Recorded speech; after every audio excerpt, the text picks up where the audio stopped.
Now, I want to begin by talking, as we customarily do, by kind of values issues, and I want to start with religious liberty issues. And I had a story in my stack now that I cannot seem to find. I do not know what happened to that puppy. But one of the, I'll have to tell it kind of from memory. I don't know what happened to that story. I'll have to tell us from what I remember of the story, which I read this morning. You know, I've often made the point that we are going to have to choose between homosexuality and religious liberty because it is not possible to have both. We cannot, as a culture, embrace both homosexuality and religious liberty. One of those two is going to have to give. Every advance of the homosexual agenda comes at the expense of religious liberty. Every piece of turf that the homosexual agenda claims, where they plant their flag, that turf is taken from religious liberty. The realm in which religious liberty is embraced, encouraged, shrinks every time that the homosexual agenda advances. And realize now the unconstitutionality and the un-Americanism of this, because homosexual conduct is not a constitutional right. There is no right in the Constitution to engage in homosexual behavior. It's just not in there. There is, however, a specific constitutional protection for freedom of speech and the free exercise of religion. In fact, they're right there in the First Amendment. The founders said, look, the first liberty that we want to protect, the most precious, the most important liberty that we want to protect, is the free exercise of religion, by which they meant Christianity. We're going to protect that. We're going to preserve that. We're not going to let Congress interfere with that in any way. We want to protect freedom of speech. So if you have a point of view, you can express that without fear of reprisal. And what made me think of this, a couple of things. There's a charity in New Zealand. This is where I'm going from memory. I'm sure I'll find it as soon as I'm off air. But there's a charity in New Zealand which defended natural marriage. That was their charter. It's called Families First, New Zealand Families First, or something like that. And so they do seminars promoting marriage, promoting family life. When the subject of same-sex marriage came up before the parliament in New Zealand, this organization, this Christian nonprofit organization, went publicly to work on behalf of natural marriage. Well, the Parliament in New Zealand enacted same-sex marriage. It's now the law of the land in New Zealand. And as a consequence, almost immediately, they yanked the tax-exempt status of this nonprofit pro-family organization in New Zealand. Gone out of here, history. So, in other words, they have virtually criminalized the viewpoint that there's something wrong with homosexual behavior. They've virtually criminalized a biblical view of marriage and the family. They've said, look, this is not a view that we think ought to be promoted. We're not going to give it any sort of concessions.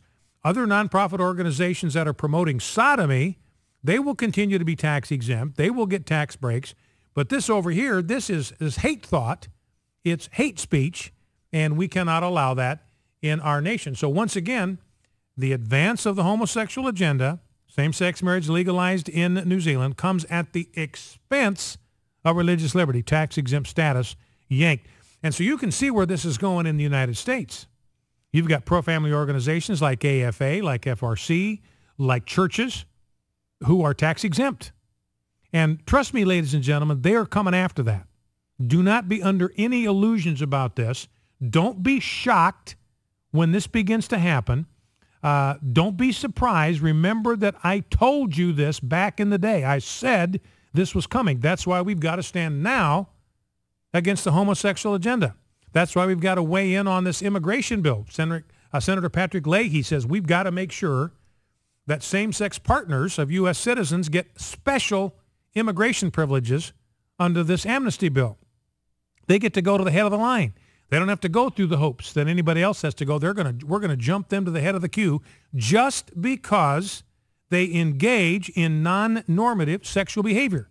That is exclusively the basis on which this special right is being granted. So once again, we see they don't want equal rights.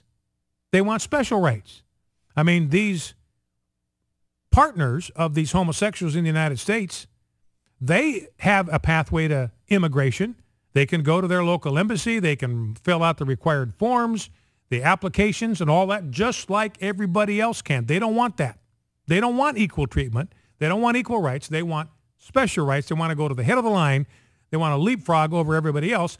And it's all on the basis of sexually deviant behavior. And I call it sexually deviant behavior because it deviates from God's plan from sexuality. Here is God's plan. Here's his path for sexuality. You go off of that path, you have deviated from God's design for sexuality. That makes it deviant sexuality. And I've got a piece here from LifeSite News about a real estate agent in Canada got fired because he distributed a real estate flyer. Remember these guys that are real estate agents for somebody like RE/MAX, they're basically independent agents. You know, I don't exactly know what the relationship is, but they're not exactly employees of RE/MAX because they're kind of independent operators, and they have a contractual relationship with RE/MAX. So RE/MAX obviously can break that, can terminate that, and they can essentially fire people who are independent contractors. But here's what the piece says. An independent contractor was fired by RE/MAX on Thursday after the media took note of a real estate flyer he had distributed that included an excerpt of an article on the back about how children do best in a household with their married mother and father. That's his crime. On the back of a real estate flyer, he's got a simple statement of fact: children do best in a household with a married mom and a dad. And for that, he lost his job. They fired him. They tossed him, kicked him to the curb, tossed him out on the street for having the nerve to say publicly that children do best in a household with a married mother and father.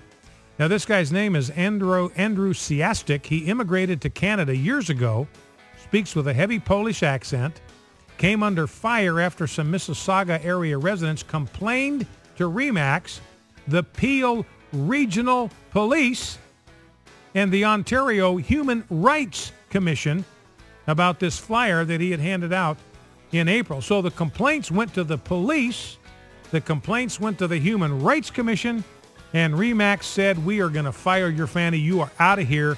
You are gone. They said, we are offended by the sensitivity shown here just as much as the community is. Homosexuality, religious liberty, can't have them both. Back in 2.